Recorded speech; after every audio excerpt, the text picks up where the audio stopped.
Pagi anak-anak ibu, bagaimana kabar kalian hari ini? Ya, pada masa pandemi corona ini, kita harus lebih berhati-hati lagi menjaga diri kita sendiri. Jika bukan kita yang menjaga diri kita sendiri, siapa lagi? Nah, ingat peraturan dari pemerintah menggunakan masker, cuci tangan, dan jaga jarak. Dan kita jangan lupa juga berdoa agar pandemi corona ini cepat berlalu biar kita bisa belajar di ruangan kelas. Kalian pasti rindu dengan teman-teman kalian belajar di dalam ruangan kelas. Ibu harap biarpun pandemi corona seperti ini tidak menjadikan kita jadi malas belajar. Kita harus tetap semangat. Kita akan belajar dari buku tematik tema 4 tentang ekosistem. Apa itu ekosistem? Ekosistem adalah lingkungan. Lingkungan adalah segala sesuatu yang berada di sekitar makhluk hidup. Sebuah lingkungan terdiri atas bagian yang hidup dan yang tak hidup. Bagian yang hidup disebut biotik dan bagian yang tak hidup disebut abiotik. Bagian yang hidup di sebuah lingkungan terdiri atas tumbuhan, hewan, dan makhluk lainnya.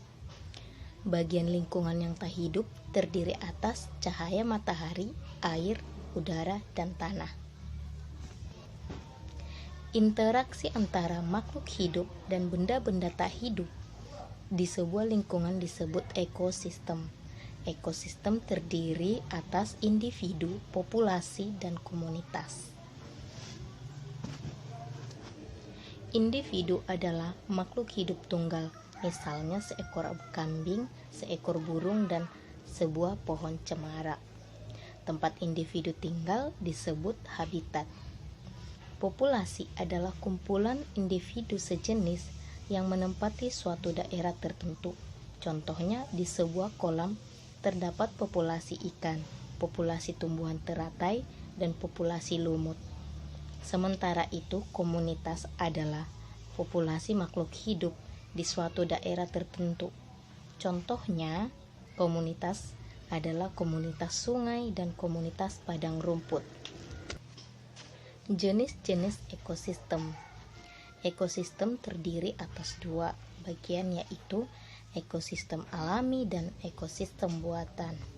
Ekosistem alami terdiri atas ekosistem air dan ekosistem darat. Ekosistem air terdiri atas ekosistem air tawar dan ekosistem air asin. Sedangkan ekosistem darat terdiri atas ekosistem hutan, padang rumput, padang pasir, tundra, dan taiga. Ekosistem buatan merupakan ekosistem yang diciptakan manusia untuk memenuhi kebutuhan manusia. Sawah dan bendungan merupakan 2 contoh ekosistem buatan. Ekosistem air tawar contohnya ekosistem danau, kolam, dan sungai. Ekosistem air tawar mendapatkan cukup sinar matahari. Tumbuhan yang paling banyak hidup pada ekosistem ini adalah ganggang. Ekosistem air asin contohnya ekosistem terumbu karang dan ekosistem laut dalam. Berbagai jenis ikan, karang, koral, dan makhluk laut lainnya hidup pada ekosistem ini.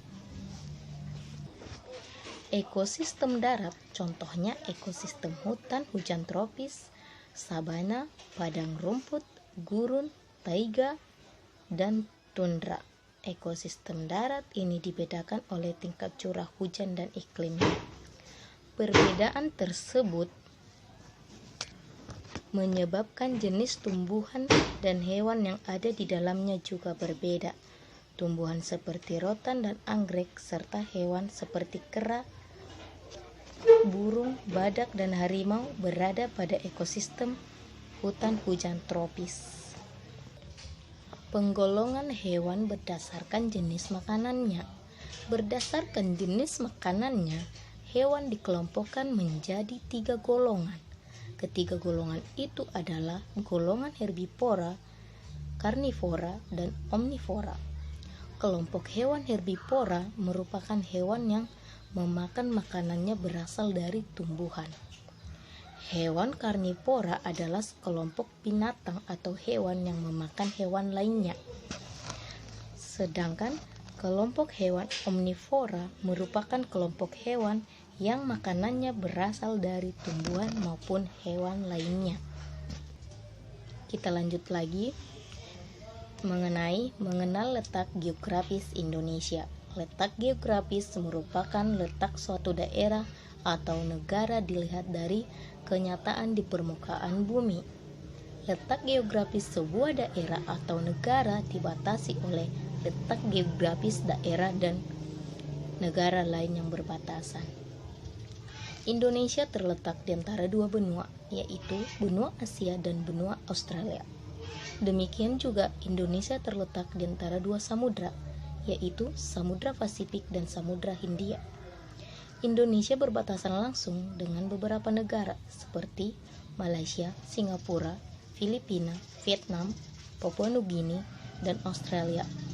Letak geografis Indonesia dianggap strategis karena memiliki tempat persilangan antar dua benua dan dua samudra.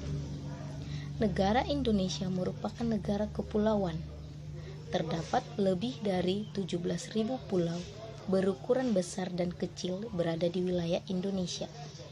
Dari sejumlah pulau tersebut, sekira 6.000 pulau tidak berpenghuni. Beberapa pulau besar di Indonesia antara lain Pulau Jawa, Kalimantan, Sumatera, Sulawesi, dan Papua.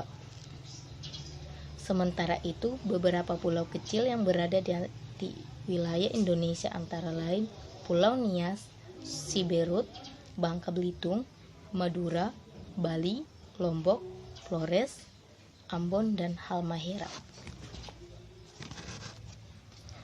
Peristiwa Sumpah Pemuda tahun 1928. Sumpah Pemuda merupakan salah satu peristiwa penting dalam sejarah nasional Indonesia. Peristiwa ini makin menyadarkan masyarakat Indonesia yang kala itu berada di bawah penjajahan Belanda terhadap pentingnya persatuan dan kesatuan untuk melawan penjajah. Kesadaran akan pentingnya persatuan dan kesatuan bangsa mendorong para pemuda dari berbagai suku bangsa yang ada di Indonesia untuk mengambil tindakan patriotisme.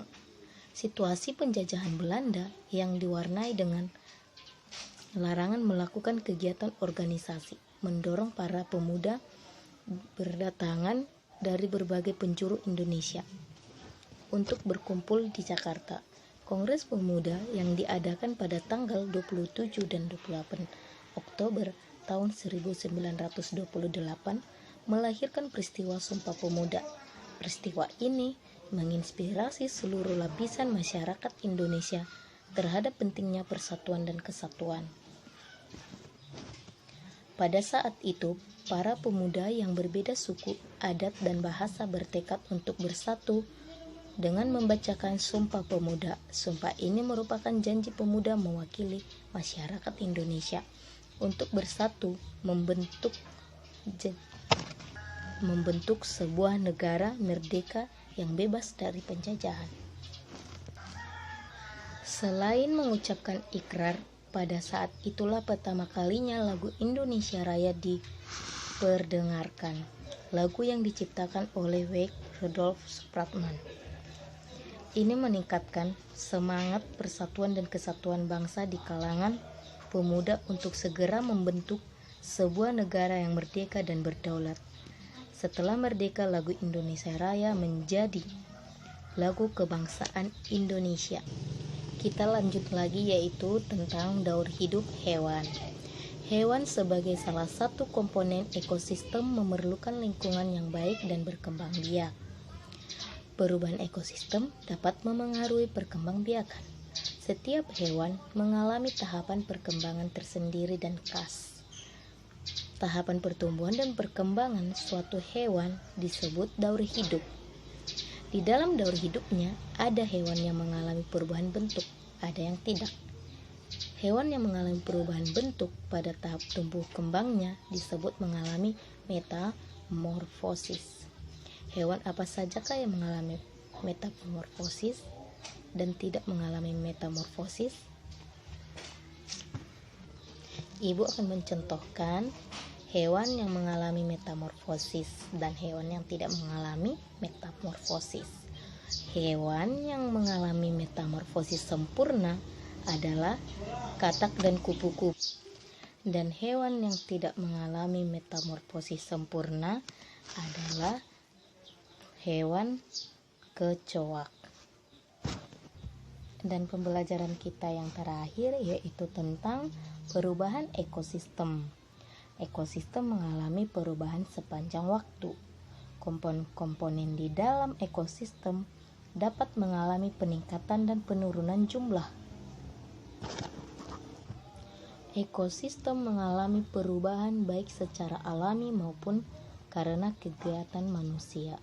Perubahan musim seperti dijelaskan pada buku ini merupakan salah satu contoh perubahan alami.